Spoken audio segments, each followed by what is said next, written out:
தேவ வசனத்திற்கு போவதற்கு முன்னதாக ஒரு சில வார்த்தைகள் என்னை பற்றி நான் சொன்னால்தான் என்னுடைய பிரசங்கத்தை நீங்கள் புரிந்து கொள்வீர்கள் என்பதற்காக ஒரு சில வார்த்தைகளை நான் சொல்ல விரும்புகிறேன். 40 வருடங்களுக்கு முன்னதாக, அதாவது 1972 ஆண்டிலே தேவன் திட்டமாக என்னை பீகார், அதாவது மிஷனரிகளின் கல்லறை தோட்டம் என்று சொல்லப்படுகிற அந்த மாநிலத்துக்கு போகும்படியாக அழைத்த போது அது எனக்கு எளிதாக இருக்கவில்லை. ஆண்டவருடைய கிருபையினாலே அவருடைய தெளிவான வழிநடத்தலை மாத்திரம் நம்பி, மொழி தெரியாதவனாக, எங்கே போகிறோம் என்று தெரியாதவனாக, எப்படி ஊழியத்தை செய்வேன் என்று தெரியாதவனாக, யார் என்னை தாங்குவார்கள் என்பதை அறியாதவனாக புறப்பட்டு செல்ல கர்த்தர் உதவி செய்தார், தனி மனிதனாக. ஆனால் கர்த்தர் இந்த நாளிலே அனுப்பி தந்தவர் உண்மையுள்ளவராயிருந்தபடினாலே 2330 ஊழியர்களோடு கூட ஒரு பெரிய ஸ்தாபனமாக மாறுவதற்கு அதை கர்த்தர் கிருபை செய்தார். நாங்கள் 5 விதங்களிலே ஆண்டவருடைய ஊழியத்தை அந்த பகுதிகளிலே நாங்கள் செய்கிறோம். நான் பீகாருக்கு போன போது பீகாரை சேர்ந்தவர்கள் 30 பேர் தானும் ஆண்டவரை அறிந்த பிள்ளைகள் இல்லாமல் இருந்த அந்த பகுதிகளிலே 1000க்கும் மேலான அநேக இடங்களிலே இப்படி ஆண்டவரை கூடி ஆராதிக்கிறவர்களை உண்டாக்கத்தக்கதாக கர்த்தர் கிருபை செய்ததற்கு காரணம், நாங்கள் இந்த 5 விதமான ஊழியங்களை செய்கிறோம். உங்களுக்கு ஞாபகம் வரும்போது தயவு செய்து எங்களுக்காக ஜெபிக்கும்படியாக நான் கேட்கிறேன். முதலாவது, சுவிசேஷம் அறியாத பகுதிகளுக்கு பல விதங்களிலே சுவிசேஷத்தை நாங்கள் கொண்டு செல்கிறோம்.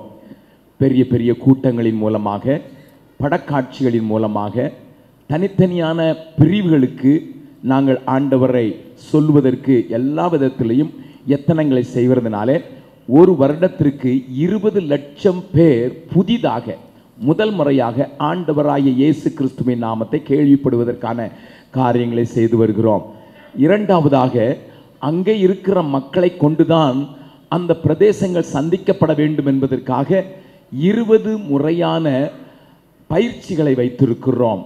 ஆண்டவருடைய வார்த்தையை சொல்லிக் கொடுத்து அவர்களையே மற்றவர்களுக்கு ஆசீர்வாதமாக மாறுவதற்காக 20 வகையான பயிற்சிகளை செய்து வருகிறோம். மூன்றாவதாக, நான் போன போது 82% எழுத படிக்க தெரியாது பீகாரிலே. அப்படிப்பட்ட நிலைமை இருந்தபடியினாலே பாரத்தோடு கூட ஆண்டவரை நோக்கி பார்த்தபோது 120 பள்ளிக்கூடங்களை ஸ்தாபிக்கத்தக்கதாகவும் அவைகளிலே சில ஆங்கில மொழியிலே நடத்தப்பட்ட பள்ளிகளாக ஸ்தாபிக்கவும், high school, higher secondary school, nursing school, ITI, B Ed college, polytechnic என்று பலவிதமான காரியங்களை உண்டாக்கத்தக்கதாக கர்த்தர் உதவி செய்தார். நான்காவதாக, மருத்துவ வசதி இல்லாத அந்த பகுதிகளிலே மருத்துவ பணியை செய்ய வேண்டும் என்கிற கட்டாயம் ஏற்பட்டபடியினாலே 150 படுக்கை கொண்ட ஒரு பெரிய ஆஸ்பத்திரியை நிறுவி அதற்கு சாதகமாக அநேக கேம்புகளை கிராமங்களிலேயும் பட்டணங்களிலேயும் நடத்தி ஜனங்களுடைய தேவையை சந்தித்து வருகிறோம். ஐந்தாவதாக, நக்சல் பாரிகளால் அநாதைகளாக்கப்பட்டவர்கள் உண்டு. பலவிதமான கோர வியாதிகளினால் முடமாக்கப்பட்ட போலியோ பிள்ளைகள் பீகாரில் ஏராளமாய் உண்டு. விபச்சாரத்தில் வாழ்க்கை நடத்துகிறபடியினால் பிறந்த பிள்ளைகளை வேண்டாமல் இருக்கிற அந்த விபச்சாரிகளின் பிள்ளைகள் உண்டு.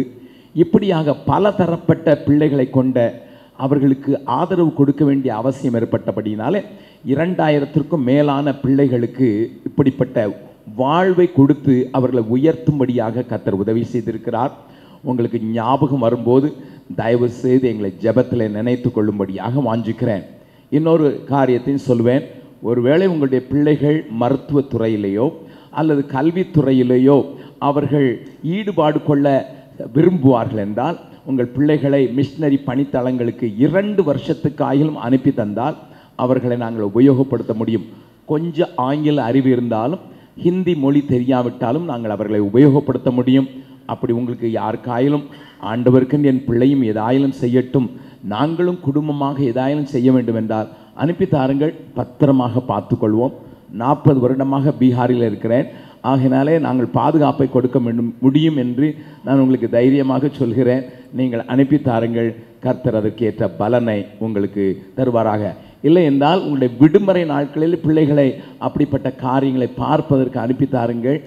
அப்பொழுதுதான் தமிழகம் ஒரு பூத்து குலுங்கும் பூங்காவனமும் இன்னும் பெரிய ஒரு தேசத்திலே நாம் இருக்கிறோம், அதற்கு நாம் கடமைப்பட்டு இருக்கிறோம் என்பதையும் நீங்கள் அறிந்து கொள்ள ஏதுவாயிருக்கும். தேவன் அதற்குரிய கிருபையை உங்களுக்கு தருவாராக.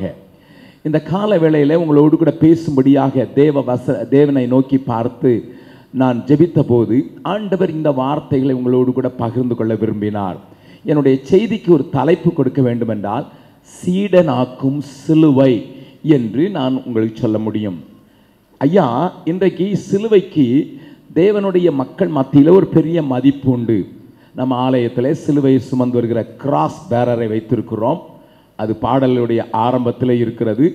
இங்கே வந்து சிலுவைக்கு முன்னதாக நாம் அடிபணிந்து தான் நாம் ஆல்டருக்குள் போவதற்கு நாம் முயற்சிக்கிறோம். ஆல்டரை கடப்பதும் போதும் சிலுவைக்கு அத்தனை முக்கியத்துவம் கொடுக்கிறோம்.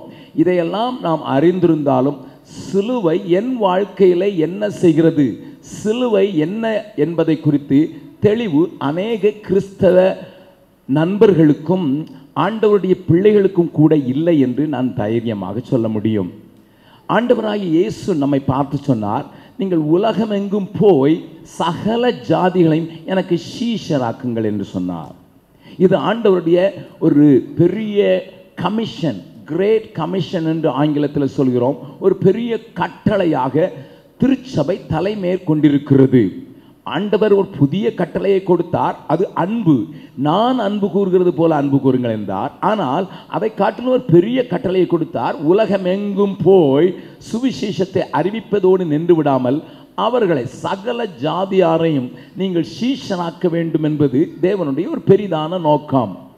ஆனால் இன்றைக்கு திருச்சபையிலே சீஷனுடைய எண்ணிக்கை இல்லை, விசுவாசிகளுடைய எண்ணிக்கை இருக்கிறது. விசுவாசிக்கிறோம். நான் உங்களுக்கு ஒரு காரியத்தை சொல்ல வேண்டும். நான் ஆண்டவரை விசுவாசிக்கிறேன் என்று நாம் விசுவாச பிரமாணத்தில் அறிக்கை செய்தது மாத்திரம் என்னுடைய வாழ்க்கையிலே காணப்படுமானால் எங்கேயோ ஒரு தவறு செய்கிறேன் என்று அர்த்தம். ஏனென்றால் என் சத்திய வேதம் என்ன சொல்கிறது என்பதை நான் உங்களுக்கு காண்பித்துக் கொடுக்க விரும்புகிறேன். யாக்கோபு 2வது அதிகாரம் 19வது வசனம்.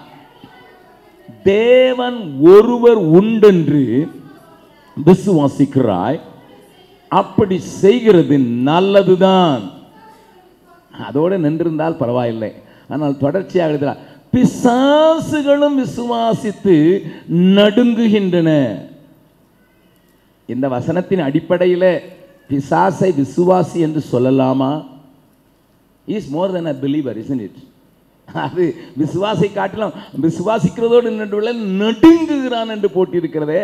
அப்பொழுது பிசாசை நான் விசுவாசி என்று சொல்லிவிடலாமா? நான் விசுவாசிக்கிறேன் என்று அறிக்கை செய்வது மாத்திரமல்ல, அப்பொழுது எங்கேயோ ஒரு தவறு நம்முடைய வாழ்க்கையில் நடந்திருக்கிறது. நான் சீஷனாவதற்கு தேவன் ஒரு காரியத்தை என்னுடைய வாழ்க்கையில அனுமதிக்க விரும்புகிறார். அது என்ன என்பதை குறித்து தான் இந்த காலை வேளையில் உங்களோடு கூட நான் பேச விரும்புகிறேன். ஐயா, சிலுவையை குறித்து நாங்கள் எவ்வளவு மேன்மை பாராட்டுகிறோமோ உங்களுக்கு தெரியாது.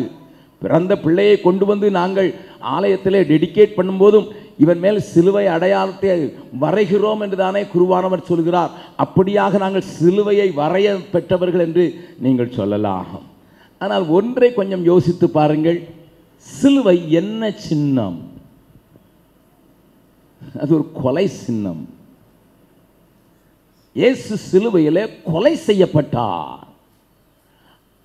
இந்திய தேசத்தில் நம்முடைய இந்திய தேசத்தின் தந்தை என்று அழைக்கப்படுகிற மகாத்மா காந்தியை தான் நம்முடைய எல்லா நோட்டுகளிலையும் போட்டிருக்கிறோம். 50 ரூபாயாக இருந்தாலும் சரி, 100 ரூபாயாக இருந்தாலும் சரி, 500 ரூபாயாக இருந்தாலும் சரி, 1000 ரூபாயாக இருந்தாலும் சரி, அவருடைய படத்தை போட்டிருக்கோம் என்றால் அவரை தந்தை என்று நினைக்கிறோம்.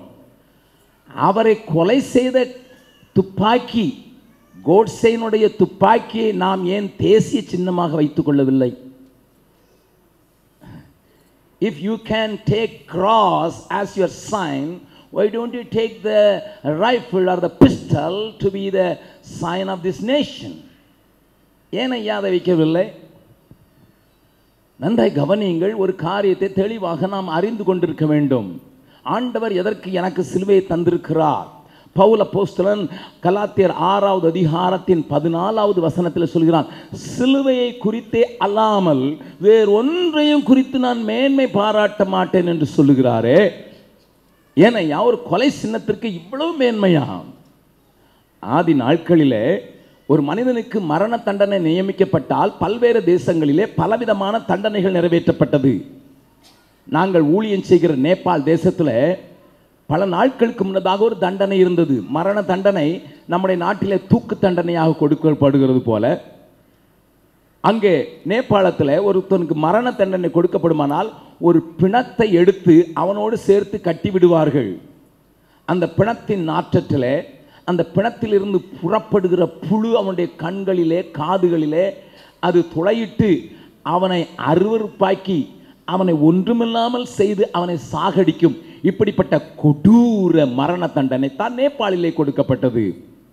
அதை தாண்டி இருக்கிற தீபத்தில் என்ன செய்வார்கள்? சாது சுந்தர் சிங்கனுடைய புஸ்தகத்தை நீங்கள் படித்திருக்கலாம். ஒரு குழியிலே போட்டு விடுவார்கள். அங்கே இரத்தத்தை உறிஞ்சும் அட்டைகள் உண்டு. அந்த அட்டைகள் அவனுடைய இரத்தத்தை உறிஞ்சி அந்த மனிதனை ஒன்றுமில்லாமல் ஆக்கி அவனை சாகடிக்கும். சாது சுந்தர் சிங்கை பல முறைகள் தேவன் ரட்சித்தார், அதிலிருந்து காப்பாற்றினார் என்பதை அவருடைய சரித்திரத்தில் நீங்கள் வாசிக்கலாம். இது திபெத்திலே இருந்த முறை. ஜெர்மன் தேசத்திலே மரண தண்டனைக்கு ஒப்புக் கொடுக்கப்பட்ட ஒரு மனுஷனை எப்படி செய்வார்கள் தெரியுமா? நன்றாக வேகமாக ஓடக்கூடிய ஒரு குதிரையினுடைய பின்னங்காலிலே அவனுடைய 2 காலையும் கட்டி விடுவார்கள். அந்த குதிரைக்கு ரம் குடிக்க கொடுப்பார்கள். அந்த குடி வெறியிலே அது தாறுமாறாக ஓடும். எப்படிப்பட்ட பாதையிலே அவிழ்த்து விடுவார்கள்? கரடு முரடு முள்ளும் நிறைந்த ஒரு பாதையிலே அவிழ்த்து விடுவார்கள். அது தாறுமாறாக ஓட அதனுடைய காலிலே கட்டப்பட்டிருக்கிற மனுஷனுடைய உடல் கிழிக்கப்படும், நொறுக்கப்படும். அப்படித்தான் மரண தண்டனை நியமித்தார்கள். அப்படிப்பட்ட ஒரு தண்டனையிலே மிகவும் கோர தண்டனை என்று சொல்லப்படுகிற தண்டனை தான் ரோம அரசாங்கம் அன்றைக்கு நிறைவேற்றி கொண்டிருந்தது, சிலுவையில் அறைந்து கொள்ளுவதை. ஆகையினால இயேசு மரணத்துக்கு ஒப்பு கொடுக்கப்பட்ட போது அவ்வளவு பெரிய கொடூரமான சிலுவையில் தன்னுடைய ஜீவனை விட்டார் என்பதை நீங்களும் நானும் அறிந்திருக்கிறோம். ஆகையினால் சிலுவை ஒரு புனித சின்னம் அல்ல, மாறாக அது ஒரு கொலை சின்னம். நன்றாய் கவனியுங்கள். ஏன் ஐயா பவுல் சிலுவை குறித்து அல்லாமல் வேறொன்றை குறித்து மேன்மை பாராட்ட மாட்டேன் என்று சொல்லுகிறார் என்று நீங்கள் கேட்கலாம். நன்றாய் மறுபடியும் ஒரு காரியத்தை சொல்லுகிறேன். நம்முடைய நாட்டிலேயும் வெளிநாடுகளிலேயும் பல மக்கள் கொள்கைக்காக கொல்லப்பட்டார்கள். நான் முதலாவது குறிப்பிட்டது போல மகாத்மா காந்தி ஒரு கொள்கைக்காகத்தான் சுட்டு கொல்லப்பட்டார்.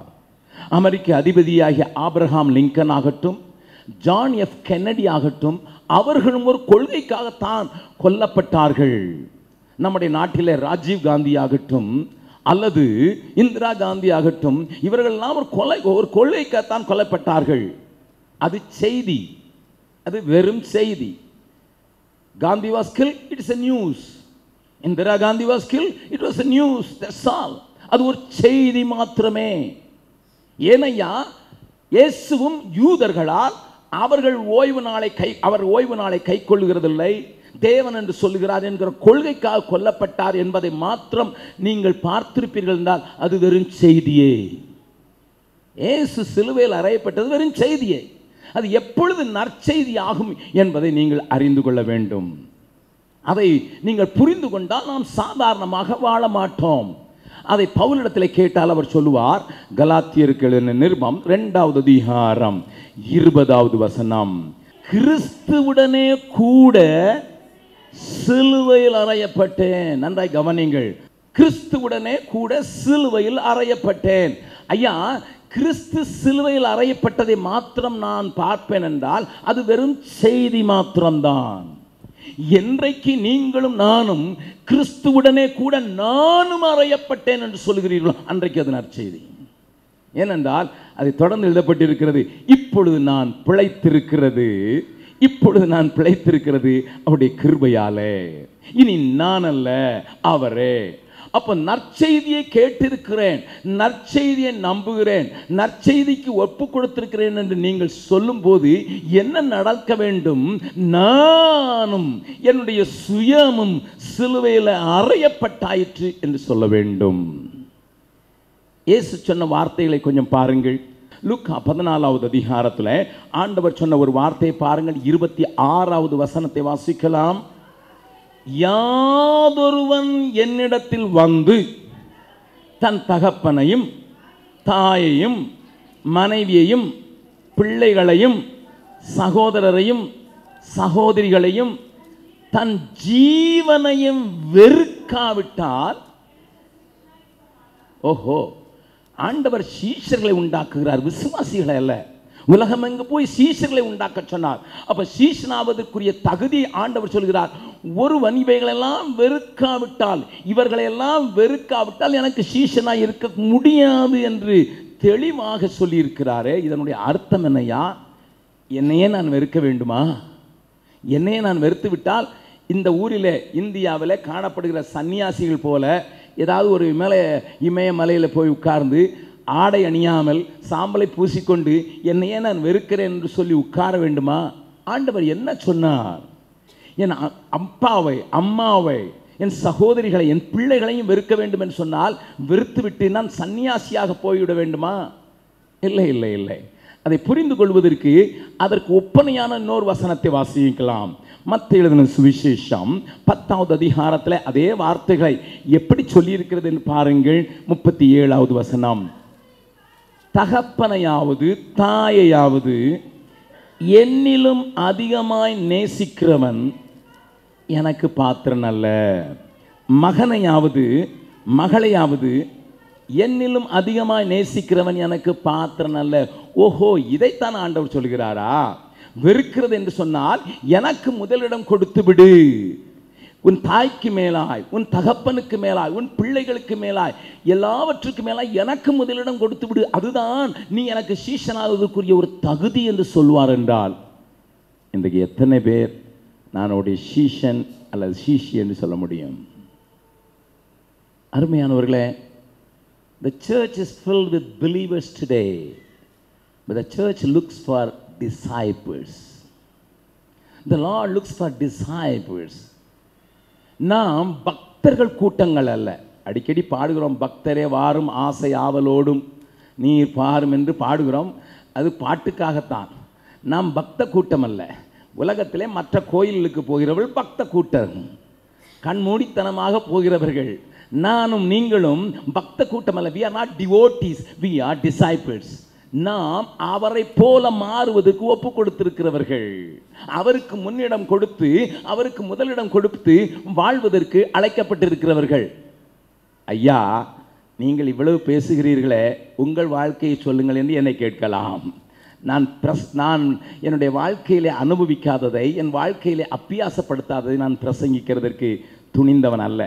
கடந்த 45 வருடங்களாக பிரசங்கித்து வருகிறேன். என் வாழ்க்கையில் எதை நான் அப்பியாசிக்கூடாதோ அதை நான் பிரசங்கித்தது இல்லை என்று தைரியமாக தேவ சமூகத்திலே, தேவ மக்கள் மத்தியிலே நான் சொல்ல முடியும். நீங்கள் கேட்பீர்கள் என்னையா என்று. நான் என்னுடைய வாழ்க்கையில் நடந்த 2 காரியங்களை சொல்கிறேன். எனக்கு ஒரு 2வது மகன் பிறந்தான். பிறந்த அவன் 1.5 வயதிலே மரித்தான். நான் வேறு ஒரு இடத்திற்கு 400 கிலோமீட்டர் உள்ள தூரத்தில் இருக்கிற இடத்திற்கு நண்பர் சுவிசேஷ ஜபக்குழுவின் மிஷினரிகளுக்கு பிரசங்கம் பண்ண அழைக்கப்பட்டிருந்த 5 நாட்களுக்காக 3 நாள் பிரசங்கத்தை முடித்தேன். பாதி தான் அவர்கள் கொடுத்த தலைப்பிலே பேசியிருந்தேன். மீதியை பேசுவதற்குள் என் மனைவி எனக்கு செய்தி அனுப்பினாள், நம்முடைய பிள்ளை மரித்து விட்டான் என்று. 1.5 years. I love that baby. அவனை நான் அதிகமாக நேசித்தேன். அவனோடு கூட நான் அதிக நேரத்தை வீட்டில் இருக்கும்போது செலவழித்திருந்தேன்.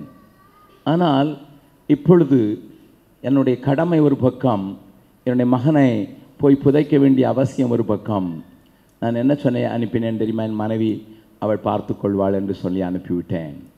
நான் போகவில்லை. It was just 400 kilometres. நான் ஜான்சியில் பேசி கொண்டிருந்தேன்.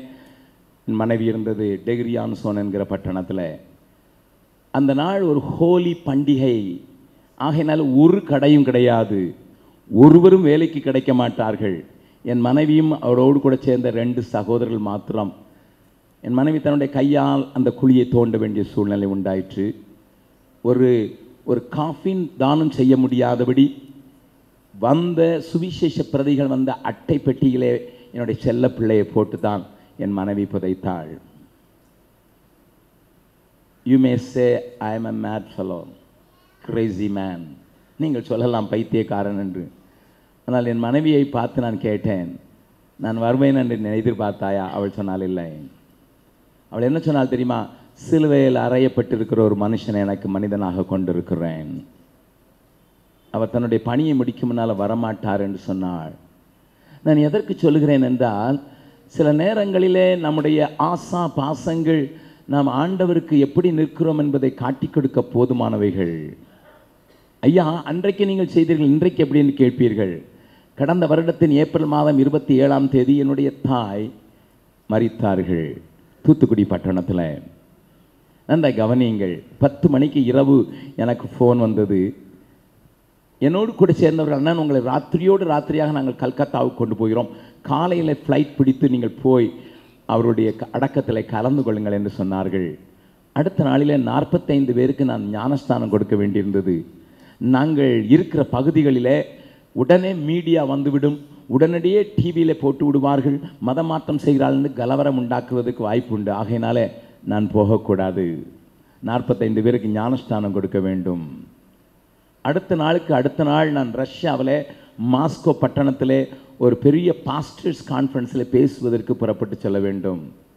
நான் என்னுடைய தங்கையை கூப்பிட்டு நான் சொன்னேன், ஒரே மகன், தலைமகன்.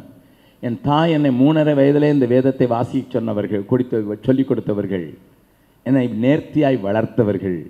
எனக்கு பொறுப்பு இருந்தாலும் கூட தாயை காட்டிலும் என் ஆண்டவரை நேசிக்கிறபடினால நான் என் தங்கைக்கு ஃபோன் பண்ணி சொன்னேன், நான் வரமாட்டேன், நீங்களே புதைத்து விடுங்கள். 1 மாதத்திற்கு முன்னதாக இங்கே சென்னைக்கு கூட்டங்களுக்கு வந்திருந்த போது என் தாய் இடத்துல நான் சொல்லியிருந்தேன், அம்மா நீங்கள் மரித்தால் கூட ஆண்டோடைய பணி எனக்கு இருக்குமானால் நான் புதைக்க வரமாட்டேன், நீங்கள் வருத்தப்படக்கூடாது என்று சொல்லியிருந்தேன். என் அம்மா என்ன சொன்னார்கள் தெரியுமா? 87 வயதான என் தாய், உன்னை என்றைக்கு ஊழியத்துக்கு போனேன் அன்றைக்கே பலிபீடத்தில் வைத்து விட்டேனடா, நான் எதிர்பார்க்கவில்லை. இந்த கால வேளையில் வெறும் விசுவாசியாக ஒரு பிசாசுக்கு ஈக்குவலாக இருக்க போகிறீர்களா, அல்லது அதை தாண்டி என் ஆண்டவரை நான் நேசிக்கிறேன் என்று சொல்கிற ஒரு சீஷனாக மாறப்போகிறீர்களா? ஆண்டவர் நாளில் அதற்கு காரணத்தை சொல்கிறார், நான் அவரோடு கூட சிலுவையில் அறையப்பட்டேன், இனி நான் அல்ல. அதுதான் அதற்கு சரியான உத்தரவு. It's no more me. இனி ஜீவிப்பது நான் அல்ல, கிறிஸ்துவே என்னில் ஜீவிக்கிறார் என்று பாடுகிறோம் அல்லவா? உண்மைதானா? உண்மைதானா? சபைக்குள்ள எத்தனை சண்டை, நான் சொல்றதை கேளுடா, அடியப்பா எலெக்ஷன் வந்துட்டுனா நான் என் பார்ட்டி ஜெயிக்கணும், என்ன சண்டை? காரணம், உள்ள வந்திருக்கிற நிறைய பேர் இன்னும் சிலுவையில் அறையப்படவில்லை அல்லவா? தேவன் உங்களோடு கூட பேசுவாராக. இரண்டாவது ஒரு காரியத்தை சொல்லி முடிக்கிறேன். என் ஆண்டவருடைய சிலுவை என்ன செய்கிறது என்பதை நீங்கள் புரிந்திருக்க வேண்டும். வாசிக்கலாம், கலாத்தியர் 5வது அதிகாரம் 24வது வசனத்தை வாசிக்கலாம். கலாத்தியர் 5வது அதிகாரம் 24வது வசனம். கிறிஸ்துவனுடையவர்கள் தங்கள் மாமிசத்தையும் அதன் ஆசை இச்சைகளையும் சிலுவையில் அறைந்திருக்கிறார்களே. நீங்களும் நானும் கிறிஸ்து உடையவர்கள் என்று சொல்வது உண்மை என்றால், நீங்களும் நானும் கிறிஸ்து உடையவர்கள் என்பதை அறிக்கையிடுகிறவர்களாக இருந்தால், இந்த வசனத்தை நம்முடைய வாழ்க்கையிலே நாம் அனுபவிக்க வேண்டும். தங்கள் ஆசை இச்சைகளை சிலுவையில் அறைந்திருக்கிறார்களே. இதற்கு ஒப்பனையாக சீஷனாக விரும்புகிறதற்கு ஆண்டவர் காண்பித்த ஒரு வசனத்தை பார்க்கலாம். லூக்கா எழுதின சுவிசேஷம் 14வது அதிகாரம் 33வது வசனத்தை வாசிக்கலாம். அப்படியே உங்களில் எவனாகிலும் தனக்கு உண்டானவைகளை எல்லாம் வெறுத்து விடாவிட்டால் அவன் எனக்கு சீஷனாக இருக்க மாட்டான். பாருங்கள், சிலுவை சீஷனாக்குவதற்கு என்ன செய்கிறது பாருங்கள். சீஷனாக்குவதற்கு இதுதான், அதை சிலுவை தான் செய்கிறது. ஆகையினால் தான் பவுல் சொல்கிறார், சிலுவை குறித்தல்லாமல் வேறு ஒன்றையும் குறித்து மேன்மை பாராட்ட மாட்டேன். அருமையான தேவனுடைய பிள்ளைகளே, இந்த காலையில் ஆராதிக்க வந்திருக்கிறவர்களே, கொஞ்சம் யோசித்து பாருங்கள். எத்தனை இச்சைகள், எத்தனை ஆசைகள். It may be your desire, it may be your dream. Are you willing to crucify on the cross? ஆண்டவரோடு கூட சிலுவையில் அறையப்பட்டது நான் மாத்திரமல்ல, என் ஆசைகளும் இச்சைகளும் சிலுவையில் அறையப்பட்டிருக்கிறது. கிறிஸ்துனுடையவர்கள் தங்களுடைய எல்லா ஆசை இச்சைகளை சிலுவையில் அறைந்திருக்கிறார்களே. ஆசை இருப்பது தப்பு அல்ல. நன்றாக கவனியுங்கள், நன்றாக படிக்க வேண்டும், நன்றாக முன்னேற வேண்டும், நன்றாக காரியங்களை செயல்படுத்த வேண்டும் என்பதெல்லாம் நமக்கு ஆசைகள் இருக்கலாம். But is it crucified? சமீபத்தில் ஒரு தேசத்துக்கு சென்றிருந்தேன். 2 குட்டி பிள்ளைகள் அங்கிள் உங்கள் செய்தி எனக்கு ரொம்ப பிடிக்கும் என்று சொல்லி வந்தார்கள். நான் கேட்டேன், என்னதெல்லாம் பிடிக்கும் என்று. அநேக காரியங்கள் என்னுடைய செய்திகளிலிருந்து டிவிடியிலே பார்க்கிறதை அவர்கள் அங்கே சொல்ல ஆரம்பித்து விட்டார்கள். ஒரு பிள்ளைக்கு 7 வயது, அடுத்த பிள்ளைக்கு 9 வயது. 2 பேரும் ஒரு உண்டியலை கொண்டு வந்தார்கள். 2 பேரும் பிடித்து கொண்டு ஒரு உண்டியலை கொண்டு வந்தார்கள். நான் கேட்டேன், இது என்ன என்று. அவர்கள் சொன்னார்கள், அங்கிள், நாங்கள் ஆசையாய் சேர்த்து வைத்த பணம், என்னுடைய சொந்தக்காரர்கள், அப்பா அம்மா எனக்கு பர்த்டே கிஃப்ட் கொடுக்குற எல்லாரும் கொடுக்குற அந்த காரியத்தை நான் சேர்த்து வைத்திருக்கிறேன், ஆகினால்தான் இதை நாங்கள் உங்களுக்கு கொடுக்க கொண்டு வந்தோம் என்று சொன்னேன். நான் அந்த பிள்ளையை அதற்கு முந்தின நாள் கவனித்திருந்தேன். அவங்க வீட்டில் ஒரு சின்ன பழைய சைக்கிள், ட்ரை வீலர் 3 சக்கர சைக்கிள் இருந்தது. அடுத்த வீட்டு பையன் ஒரு நல்ல விலையுயர்ந்த 2 வீல் கொண்ட சைக்கிளை வைத்திருந்தான். இந்த பிள்ளை அதை தொட்டு தொட்டு பார்த்ததை நான் பார்த்தேன். ஆகினால் அந்த பிள்ளையிடத்துல நான் கேட்டேன், உனக்கு 2 சக்கர சைக்கிள் வேணும்னு ஆசை இல்லையா? அப்பா கொடுத்த பணம், ரிலேஷன்ஸ் கொடுத்த பணம், ஃப்ரெண்ட்ஸ் கொடுத்த பணத்தெல்லாம் இதில் போட்டிருக்கியப்பா, இதை கொண்டு வந்து எனக்கு கொடுக்குறிய, உனக்கு வாங்க இஷ்டம் இல்லையா? அந்த பையன் என்ன சொன்னான் தெரியுமா? ஆசை இருக்குது அங்கிள், ஆசை இருக்குது. ஆனால் நீங்கள் செய்தி பேசும்போது இந்தியாவில் நிறைய பிள்ளைங்க சோறு கூட இல்லாமல் இருக்கிறாங்க, வசதி கூட இல்லாமல் இருக்கிறாங்க, அவங்க இயேசு கூட இல்லாமல் இருக்கிறாங்க. ஆகையினால நானும் என் தங்கச்சும் நான் எங்கள் அப்பாக்கிட்ட கொடுக்குற காசெல்லாம் இதில் போட்டு வச்சுருக்கோன்னு சொல்லிட்டு நாங்கள் உங்கள்கிட்ட வந்து கொடுக்குறோம். A little child already crucified its desire, dream. நான் மிகுந்த நடுக்கத்தோடு அந்த காணிக்கைகளை பெற்றுக்கொண்டு வீட்டில் வந்து பிரித்து பார்த்தால் 57,000 rupees, 57,000 ரூபா. அதில் ஒரு 5,000 ரூபாய்க்கு அவன் சைக்கிள் வாங்கியிருக்க முடியும். ஆனால் ஒரு பெரிய தேவையுள்ள உலகத்தை பார்க்கிறான். ஐயோ, ஆயிரங்கள் கோடிகள் ஆண்டவரை அறியவில்லையே என்கிற துடிப்பு அவனுக்கு இருக்கிற ஆசையை சிலுவையில் அறைய வைக்கிறது. அது தன் சொந்த செலவுக்கு எடுக்காதபடி அதை சேர்த்து வைத்து தேவனிடத்தில் தேவனுடைய பணிக்கு கொண்டு வந்து சேர்க்க வைக்கிறது. என்னை கேட்டுக்கொண்டிருக்கிற அருமையானவர்களே, பாளையங்கோட்டைக்கு போனீர்கள் என்றால் அங்கே சாரா டக்கர் காலேஜ் என்கிற ஒரு காலேஜை பார்ப்பீர்கள். சாரா டக்கர் செகண்டரி ஸ்கூலை பார்ப்பீர்கள். 4,000 பெண் பிள்ளைகள் படிக்கிற அந்த பாடசாலையும் அந்த கல்லூரியும் இன்றைக்கு உலகமெங்கும் அநேகரை படித்தவர்களாக உயர் பதவியில் இருக்கிறதற்காக அனுப்பி வைத்த விந்தை உங்களுக்கு தெரியுமோ? அந்த சாரா டக்கர் யார் என்று தெரியுமோ? ஒன்று சொல்ல விரும்புகிறேன். திருநெல்வேலி பகுதிகளில் ஊழியம் செய்த ஒரு மிஷினரி இங்கிலாந்துக்கு போய் ஒரு சபையில் பேசும்போது இந்தியாவுடைய பயங்கரமான நிலைமையை விளங்கரித்தான். பெண்களை படிக்க விட மாட்டேன் என்கிறார்கள், அடிமைகளாக நடத்துகிறார்கள், கோயிலுக்கு பொட்டு கட்டி விட்டு விடுகிறார்கள் என்று அவர் கண்ணீரோடு சொன்னதை அந்த ஆலயத்தில் இருந்த ஒரு பெண் கேட்டாள். சின்ன பிள்ளை, அவளுக்கு 2 காலும் விளங்காது. அவள் வருவது வீல் சேரிலே. ஆலயத்துக்கு வருவாள், வீட்டுக்கு போவாள், வேறு எங்கேயும் அவள் போனதில்லை. அவளை அது பாதித்தது. ஐயோ, பெண் பிள்ளைகளை படிக்க விட மாட்டேன் என்கிறார்களாமே, பெண் பிள்ளைகளை அடிமை போல விபசாரத்துக்கும் வேசித்தனத்துக்கும் விட்டு விடுகிறார்களாமே என்று அவள் அழு ஆரம்பித்து யோசித்தாள். நான் என்ன செய்ய முடியும்? எனக்கு கால்கள் இல்லை, என்னால் நடக்க முடியாது. என்ன செய்தால் தெரியுமா? தன்னை பார்க்க வருகிறவர்களிடத்திலையும் தனக்கு பிறந்த நாள் வாழ்த்து சொல்கிறவர்களிடத்திலும் சொன்னால், எனக்கு பூக்கொத்து கொண்டு வராதீர்கள், அதற்கு பதிலாக பணம் கொடுத்து விடுங்கள். அந்த பணத்தை சேர்த்து அந்த மிஷினரிக்கு கொடுத்தினால் இன்றைக்கு சாரா டக்கர் என்று சொல்லப்படுகிற அவளுடைய பெயரில் தான் அந்த கல்லூரியும் அந்த பள்ளிக்கூடமும் இயங்குகிறது. அன்றைய மிஷினரிகள் சொத்துக்களை சேர்த்து விட்டு சென்று விட்டார்கள்.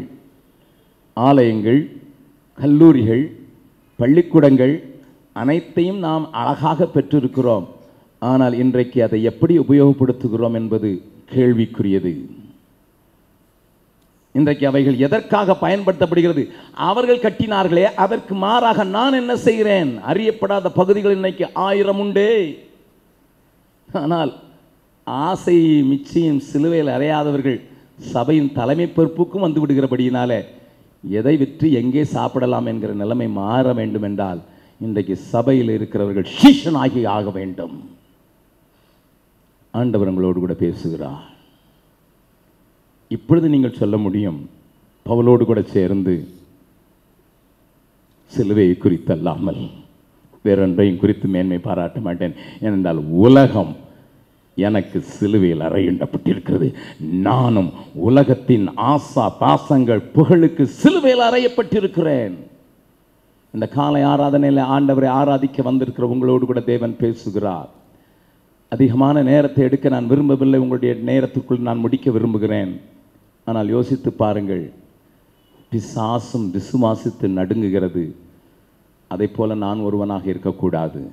நான் இயேசு கிறிஸ்துவின் சீஷனாக வேண்டும். இயேசு கிறிஸ்துவின் மெய் சீடராகுவோம்.